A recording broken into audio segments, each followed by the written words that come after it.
Good morning, ladies and gentlemen. Welcome to the Warrior Talk podcast. With me today, I have two very special ladies from Socorro Warrior Cheer. I have your Warrior of the Week, Serina Garcia, class of 2024, an early graduate, may I add, a bit of a scholar baller. That's what I like to say. And she is a strong and devout cheerleader for Socorro Warrior athletics. And along with her, we have Coach Steph, class of 2016 and a former athlete for Socorro Cheer. Ladies, how you doing today? We're doing good. I'm doing well. Thank you for having me on, Moy. Of I course. appreciate it. Of course. Thank you for being patient with me. For the viewers out there that aren't unaware of what I mean by that, I was very, very late to my own show, and these ladies sat here and waited for me, so I really appreciate you guys for that, because I'm typically not late. Okay, let me just put it that way, but I screwed up today. Coach, is this your first year coaching the program, correct? Yes. Okay. It is my first year. So first year coaching the program, like what are some of the pros and cons that come with a head coach position? The cons is they don't really tell you what you're gonna do. They just throw you in there. But that's really about it. But pros is just learning everything from the beginning, doing what you love, getting to know every cheerleader personally, emotionally, physically. They're just amazing. And just learning things that I didn't get to do when I was a cheerleader. Everything's just been so great. And Serina, so I'm just going to share something with you that I'm not sure many of the athletes are aware of when they come on. So I do not pick the athletes. I pick the guests, and I was more than happy to have your coach come on because I don't know much about cheers, so this is perfect for me. But your coach there is the one that makes the decision for Warrior of the Week. So you are the legitimate, official, no favoritism from me, Warrior of the Week. Yeah. I really appreciate Coach Steph for that. It means a lot knowing how much my hard work has really paid off for all of it. So yeah, it's I'm trying to make this to where it's somewhat of a big accomplishment. And like I say, there are T-shirts that come along with it, and you'll have a T-shirt that specifically says Warrior of the Week on it, you know. And so it really is. It really is. It's a big deal. yeah. But you guys, I see you guys over there on the sidelines all the time for the football games. Okay, I'm up in the press box. I run the clock usually, and I'll be damned if you guys don't have me doing the freaking little boogies that you guys do. You know, the little interactive audience dances and stuff like that. I'm sitting up there, I'm all shimmy, shimmy, shimmy, shimmy. You know what I mean? Yeah. But I used to be like that on the sidelines though, when cheer would do their thing. Mm-hmm. So how are you liking Coach Steph as a coach? It has definitely been a change from Miss Ross to Coach Steph, but you know, since it is her first year teaching, there was a lot of things that we all had to learn, but now that everything's getting into the groove of things, it's getting a lot better, and I think Coach Steph is a really great coach to have, and she listens to all of us, and everything that we ask, she usually always says yes to, so. Coach? Gonna make me cry. Well, I mean, that's really heartfelt words, okay? And your coach is sitting right here next to you, so that had to have been nerve-wracking to say all that in front of her. Because those are usually things, as a former athlete, that you keep in the back of your head that you don't really tell your coach. Mm-hmm. So, Coach, congratulations, because clearly you're doing something. I know, thank you. Along with that, Coach, what are some of the challenges that you face taking over a previously established team?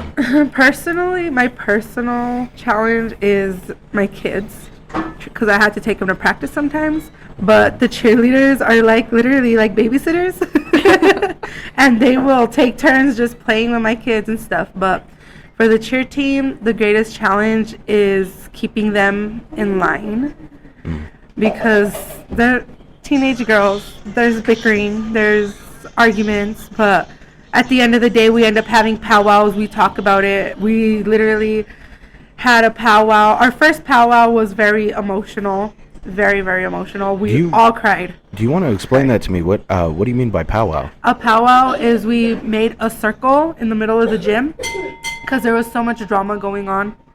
Like, everyone's having personal problems at home, school, and we let every emotion out, even if it was in front of a cheerleader. Like, if it was something good, bad, we let every emotion out. We put detail in what we were saying, and we worked after that. After all of us talking together, we all ended up becoming, like, we united bigger as a team.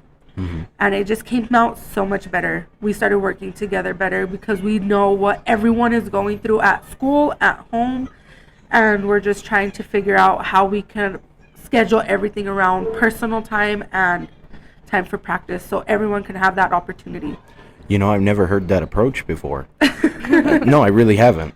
And I really think that's something great, actually. I feel like if you're a coach out there for a smaller group of a men's sport, a women's sport, whatever, if you're a coach for a smaller group, I feel like that's a very interesting way of introducing self-love and, interactivity within your athletes. Yes. and all that good stuff. So I would take Coach Steph's advice and run with it if I was a coach for a smaller group. And I say smaller group because if you have 50 kids like football, it's just hard to do. Yes.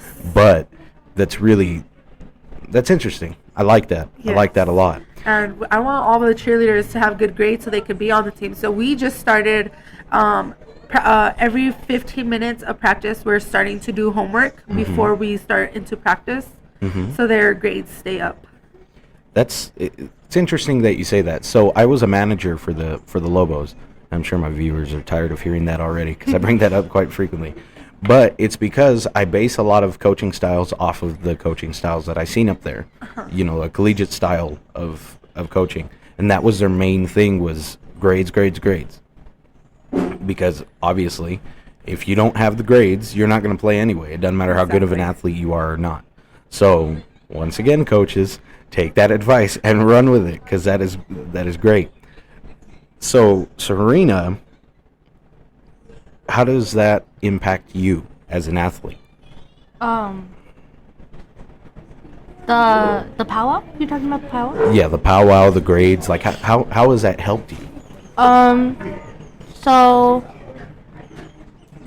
I guess like in the beginning of the season, there was a lot of drama and a lot of problems within the team. And so having Coach Steph sit us all down and make us talk about our emotions and everything that's going on in our lives was really like deep and meaningful, and it really opened all of our hearts up to everyone, and it made us a better team than what we are.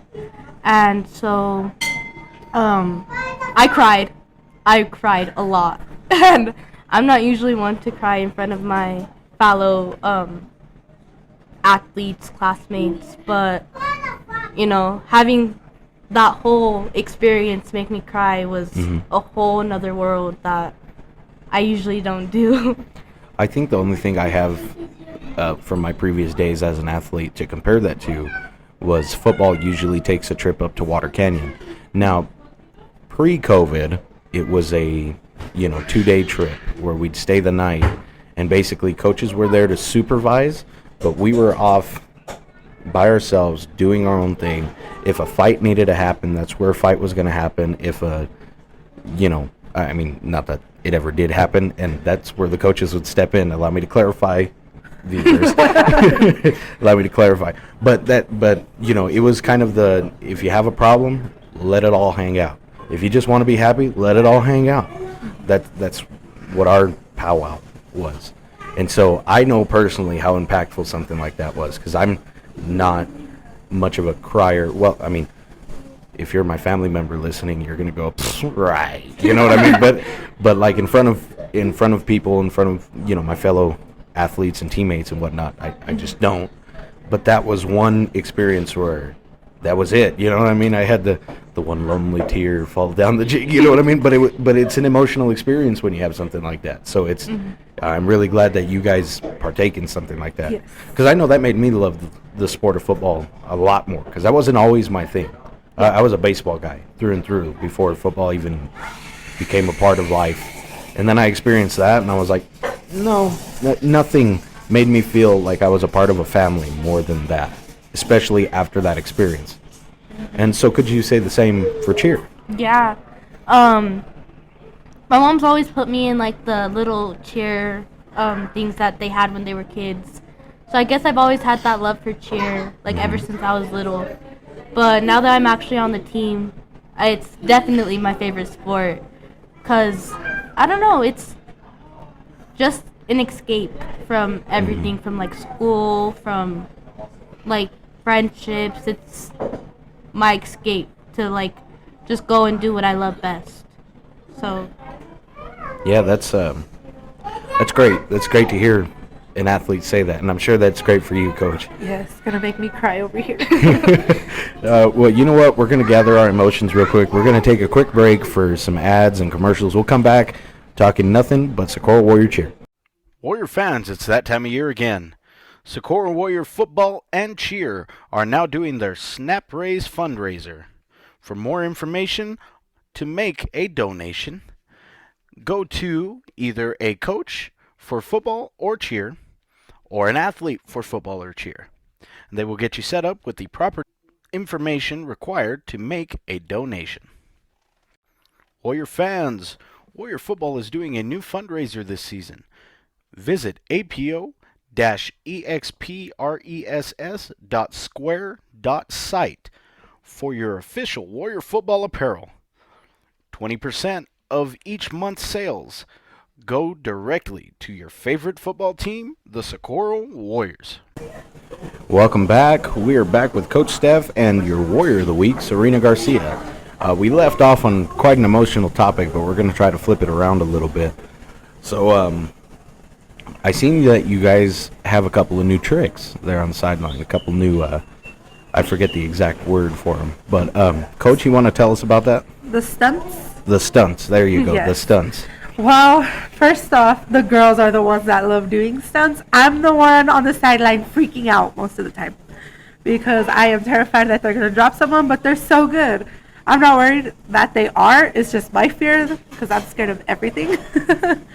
But they do so good. They're the ones actually teaching me on how they do their thing, and I'm just putting in my input on how, like, to correct them in any way, their form in any way. But besides that, all the stunts is all on them. They're like, oh, can we do this? Or they'll send me TikTok videos at like 2 o'clock in the morning. Can we try this next practice? And I'm like, sure, let's do it. But besides that, yeah, stunts is all them.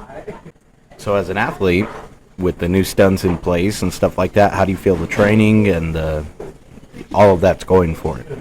I think we're doing really well, actually. You know, Hannah and I make a great stunt group with Najea and Emily, and we just try to improve ourselves every day and try to get better.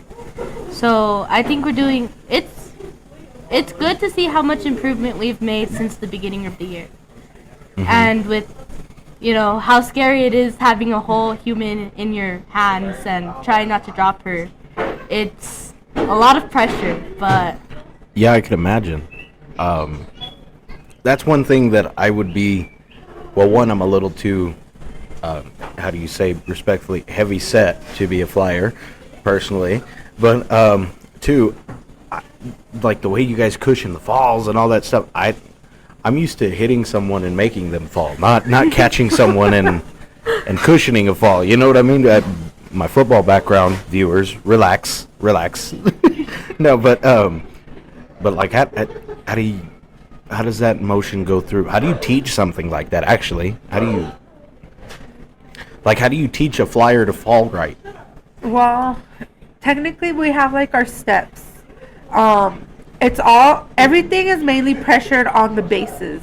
And we're teaching our new bases because we have 2 more new stunt groups, which are our new cheerleaders that they're actually doing pretty good too. But the main stunt group, Serina, Hannah, Najee, and Emily, since they've been doing it, they're teaching the other stunt groups on how to perform everything. And it's just all on form, but the bases have the main position on like making sure their flyer does not fall whatsoever. Whether they get hit or knocked out, their flyer does not fall. And trying to teach that is probably the hardest thing ever. Because I can imagine. there are times where they could be mad at each other, but they still gotta they gotta do it regardless. See, and I'd be petty, and I'd be like, "Oop, I slipped. Sorry, my bad.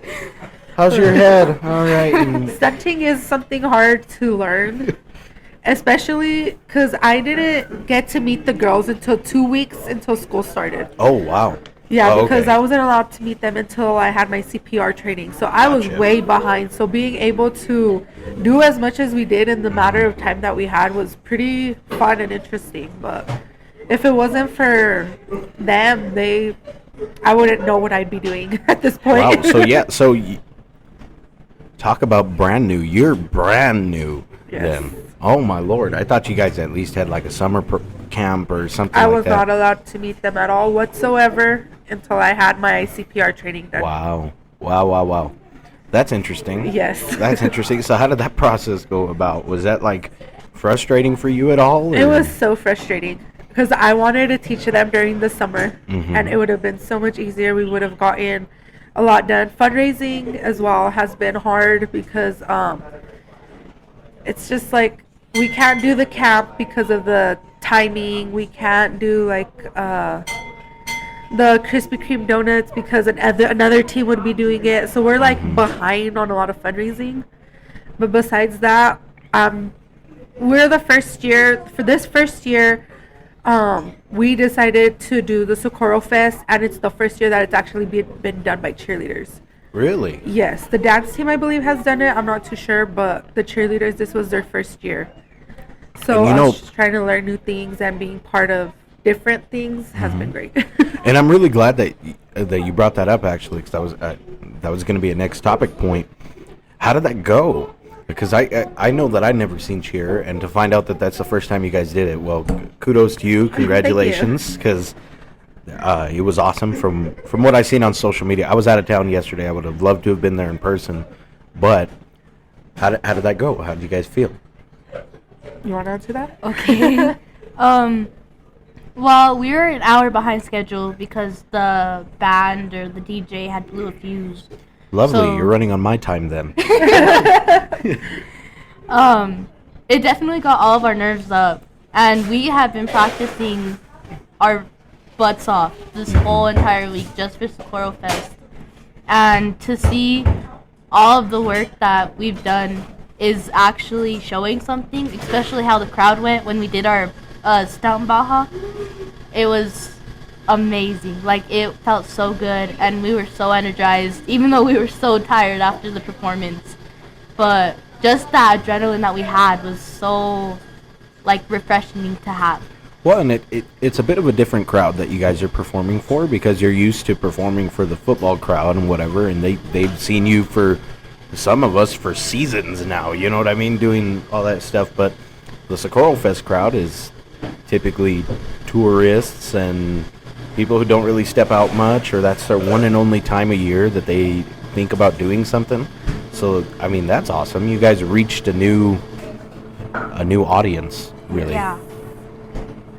And maybe that might increase the attendance at football just to see the cheer doing their cool thing. Explain the Baja. I've heard of that stunt before, but I don't really know how to explain it.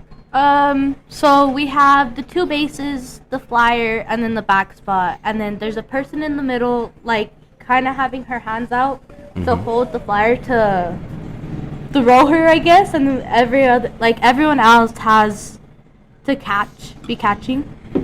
So we kind of just, like, I don't know if you know what a basket toss is, but it's where you throw her in the air and, you know, she And does. she falls Yeah. and all that good stuff. Yeah. So we kind of do that, but there's a person holding her in the middle. So it kind of has, like, a rainbow effect. Okay. So we okay. throw her up, and then she, like, falls like a rainbow. Gotcha. So that's kind of what it is. Cool. That's awesome. Where did the name Baja come from? Because I thought it was going to be some sort of, like, exotic type of tough thing. You know what I mean? I feel like that should be more named like Tinkerbell. You know? flying gracefully through the air and stuff, creating a little rainbow. Tell me not, though. We should rename that. See, we'll make it there we called go. Tinkerbell. Tinkerbell. They call it the Tinkerbell, flying gracefully. Yeah. There you go. Coach. Yes. Got nervous. Don't mean to call you out or nothing, but I see you hiding every single football game. What's that all about, man? I mean, I'm not really allowed to be where the girls are, so I just had to sit there and watch them. I yell at them most of the time throughout the game. I'm not gonna lie. I tell them to smile, to get louder. After that, I'm there most of the time just critiquing every little thing that they do. And I'll have some of the cheerleaders I went to school with, they'll be in the bleachers and they'll be texting me, this girl isn't smiling, this girl isn't being loud, tell them sharp arms. So I'm like constantly just on the roll with them. Dang, you guys are screwed. Yeah. Ooh, you got the cavalry. Your coach has a cavalry on her back right Yes. there. Ooh. I just want to clarify, my voice was gone the whole past weekend because of how loud I was trying to be. That's Yes. awesome. Yes. Yes. Your voice should be gone every weekend. No, I'm just kidding. I'm just kidding. So, yeah, okay. So I didn't know that you weren't allowed to, like, be there with them. That Yeah, you're I'm- only allowed to sit there. I'm only allowed to sit, like, they're performing and I'm sitting right in front of them. Like, Right. I'm not in the bleachers, I'm just right in front of them Yeah. and critiquing their every move. I'm not. There are times where, like, let's say our back base isn't there, then I'll be in the back. I'll help them with what I can because I am not trying to, like, make one of my cheerleaders fall or anything. So I guess it's more, I'm fairly familiar with gymnastics. So you're allowed to be there as a bit of a spotter then? Yes. Okay. See, I know some of the lingo because of gymnastics. My sister Yes. did gymnastics for several years, so I would hope I picked something up. Jeez. Yeah. Okay. So that's interesting because I was about to not make fun, but ease the tension a little bit. Because I swear I'll be sitting there, I'll be looking at the sideline, looking at the cheers, and then I'll see your little head going just above the little chain link, just above the little chain there link. are I'm like- times too where, like, I get mad at them and I'm just like, you guys need to stop pausing. You guys need to keep going, and I'll yell out a cheer, and they look at me and they just start doing it. I'm like, yeah. Or, like, they forget to say last time or 7-8, and I'm the one that will call it out. Cause I'm like, Oh, no. okay. I'm like, we cannot mess this up. God dang it! Now I lost my train of thought. Okay, we're gonna go to break real quick. Huge thank you to our sponsors. Without these very special businesses, I cannot stress enough, the Warrior Talk podcast and the Warrior Talk After Show would not be possible. Would like to give a huge thank you to APO Express, your one-stop shop for anything, and I mean absolutely anything, but especially your one-stop shop for Warrior apparel. And Candyland, one of the sweetest places in town. Fill all your candy cravings. This production is brought to you by 6112 Entertainment. For all of your entertainment and DJing needs, please reach out to myself, Moises Castillo, at 575-418-7364. We would love to thank the Loma Theater. For showtimes and ticket pricings, visit lomatheater.com. And this beautiful establishment that allows us to record each and every week, Que Suave Cafe, serving the community and youth one cup at a time. Alrighty, we're back for the last segment of the Warrior Talk podcast. Once again, we have with us Coach Steph and your Warrior of the Week, Serina Garcia. So Serina, with everything kind of playing out unplanned, unexpected, kind of candid, with Coach kind of having her delays for, administrative reasons and whatnot, has that affected the team in a negative way? I would say yes and no. Like, there definitely has been those pros and cons. Mm-hmm. But before we were allowed to meet, Coach Steph, we kind of had our own little 2 practices where we just practiced a dance or 2, and we just practiced a couple of dances, make sure that everyone was still sharp, everyone was still refreshed in their minds, make sure the dance was still in the brains. Mm-hmm. And so that's we made how do you say it? We made it work. We definitely made it work. And so as soon as Coach Steph stepped in and got her licensing, we got to work and we worked hard and we started. And so, Coach, when you walked in with a new team and whatnot, what were you initially expecting? I was initially expecting less girls. Not going to lie. Is that right? When I was a cheerleader, there was only like maybe 8 of us. When I walked in and started tryouts, there was about 20 girls that tried out. Wow. And I was like, oh my goodness, how am I going to handle this by myself? And at first it was rocky because I didn't know what I was doing as a coach. And I wanted to see, because there was 6 cheerleaders that were on the team last year. Oh, okay. And I wanted to see the way they did things before I put in my input. And it got rocky. It got really rocky maybe the first week when I met them. And then after that, I just started putting their work and then mixing it with what I did. And it just started getting better from there. I mean, that's a heck of a way to approach it, for sure. That's awesome. And so, could you tell? I mean, being that it was rocky, of course, and you had explained why, but was it a bit of a breath of fresh air when you found them kind of doing their thing and Yes. more or less knowing what they were doing? Yes, especially the main 6 girls. For tryouts, I technically just supervised. They didn't let me really do anything. So for tryouts, I had the 6 girls up in the front, and they taught the newcomers. They just like, this is what we're doing, this is what we're learning, and this is your tryouts. They had their own list of papers critiquing the girls. I'm like, I didn't have to do anything. I just watched them most of the time. I'm like, so they have like their own little like their boss in themselves, which is great because I'm like, I could literally have them coach a whole team without me being there. But they're just great. They could do it even by themselves if they could. That's got to be great for the girls to hear. And I really encourage your girls to listen to this because you've said a lot of like inspirational things that I don't know if your girls know that, I mean, I'm pretty sure they do. Well, like I said, when we had our powwow, it was very emotional, depressing, sad.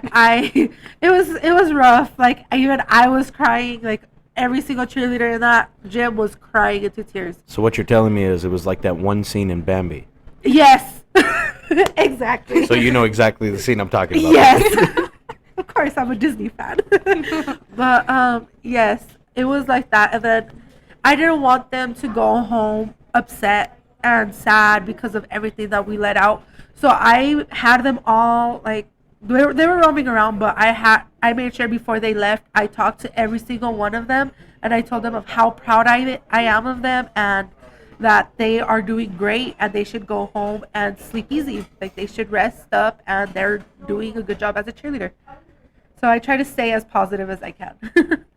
Well, I mean, it's kind of hard to stay positive in in an environment when you just boom, that's how I feel and this is it and this is final and if you don't like it, Yeah. Yeah. It went like that too, but after everyone just let their emotions out and everyone cried and did their thing or whatever. Yeah. Like I said, I complimented every single one of my cheerleaders. I let them know how proud I am of them. Even the ones that are hard to like for them to learn and stuff, they're still doing their best to get there. So I made sure and I told them before they went home that night that they are loved, they are worth something, and that I am extremely proud of every single one of them. Oh, well, Coach, that's really great. That is, and by the sounds of everything, it sounds like there's really no hatred, no malice amongst one or the other. And I would hope that everybody was super happy for you, Serina, that you got to come on. Majority was, yeah. Majority, okay. Majority. We'll go with that. That'll work. There's always a couple. Yeah. Okay, with Yeah. anything, there's always a couple. Even okay, I just entered real life for my first time ever. Okay, and I got a big boy job and all that stuff, and that never changes. Okay, no matter where you work, what you do, who you're involved with, there's always a couple. There's Yeah. always a couple. So long as you could just, you ever heard of the expression "be like duck feathers"? No. No. The water just rolls off their back. Oh. You just got to So be like duck clueless. feathers. Just let it roll off your back. I'm gonna use that for like ever now. Forget who told me that, but if you know you told me that and you're listening today, the credits to you. I don't know. I feel like they all are like deep down happy for me. I feel like some of them may be upset, but I'm hoping that it makes them want to work harder and push for it. I hope so too, because what I want them to know is all of them have the equal amount of opportunity to be in the position you're in today. Yeah. All of them do. It's just a matter of how much do you want it. Yes. So if my show just happens to be the motivation that, a couple girls need to push harder and be something great and fantastic, well, then I've done my job. It definitely was for me. Like, as soon as you put out the podcast, I was like, I want to be on it. I want to be on it. I want to be on it. So that's a one characteristic that made me work hard was to be on this podcast. See, and that makes me extremely happy, because that's my end of the day. That's my whole goal with this. Some of the older listeners out there, I know my dad, he had touched on it in our first ever episode, but he said that the feeling that he got when Manny Marcus and George Funkhauser did their radio show, with their Athlete of the Week or Warrior of the Week or whatever it was back then, that it was something remarkable and the kids wanted to be on that, because I believe they did some sort of breakfast. I forget the exact name of it, but it was like a breakfast thing, and they would talk over, kind of like how we're doing now, with the athletes and whatnot. And I guess circling back, thank you. That makes me feel really good. Of course. Because I'm trying to be similar to that. Thank you. Yes. And Coach, thank you for coming on big time, because that was very last minute, because you were like, oh, should I be there or should I not? And I was like, yeah, come on, let's talk. Yeah. I just wasn't sure, and I didn't want to just like pop up. I was like, so I texted her. I was like, hey, you got to be at Que Suave at 11. She's like, oh, for what? I'm like, for the podcast. I picked you because you wouldn't stop bugging me. She was like, what's your shirt size? And I was like, medium. And then she was like, okay, well, be at Que Suave at 11. And I was like, okay. That works. That's one way to get the word out of it. That works. Heck. Well, you know what, ladies? I apologize to cut it a little bit short. Fine. I gotta explain to the viewers, my timing today was horrible. We were recording on a Sunday. This is the first ever Sunday we recorded, and I'm running out of computer battery right now. So this is, but I've had a lot of fun talking to you, and I have definitely learned a lot about cheer and kind of the way that, not necessarily cheer itself, but the way that it's functioning as a true, honest to God team. And so I want to thank you both. And like I say, due to me being unprepared, I do have t-shirts for you. I'll just have to get them at a later date. And I'm saying it on the record so you can hold me to that. But any last words, or forever hold your peace? We just want to say thank you for having us here, and we enjoyed it. Well, thank you once again. Serina? I just really appreciate you allowing us to come on and speak about our our team because it's a great team, and we really want majority of Socorro to see how great we really are. And you know what? And I couldn't agree more with that statement, because a lot of these whoa, I just sounded like I was talking through a tunnel right there. I don't know what button I clicked, but that's going to sound funny on the recording. Anyway, a lot of teams like cheer, like dance, and all that, they're kind of overlooked as not real teams. I hate to say it that way, but It's true. yeah. It is true. And so this is really a deep dive into how true it is, because and that's why I bring the football comparison into it, is because your guys' powwow is the same thing as our team bonding trip. It's the same thing. Yes. And we're a very recognized team, and we're doing a very similar thing to not such a recognized team. And it's all about building. It's all about what's your release, what are you going to do, what are you going to stay disciplined to be a part of. And then that's the thing. How are you going to work together? That's really the premise of a team. Yes. And you guys have figured that out by the sounds of it. So, Yes. if I wasn't before, I am now, which I definitely was before. I am a Socorro Warrior cheer fan, for sure. And if you guys have any competitions or anything, Coach, please reach out, and I will advertise. And if they are within a decent distance, I'll even go over and cover it. Okay. Thank you. Thank Of course. But, ladies and gentlemen, this has been Coach Steph, class of 2016, and a former athlete for Socorro Warrior Cheer, and Serina Garcia, class of 2024, and a current cheerleader, and also your very own Warrior of the Week. This has been the Warrior Talk Podcast, and always remember, when it comes to Socorro, only Warriors survive.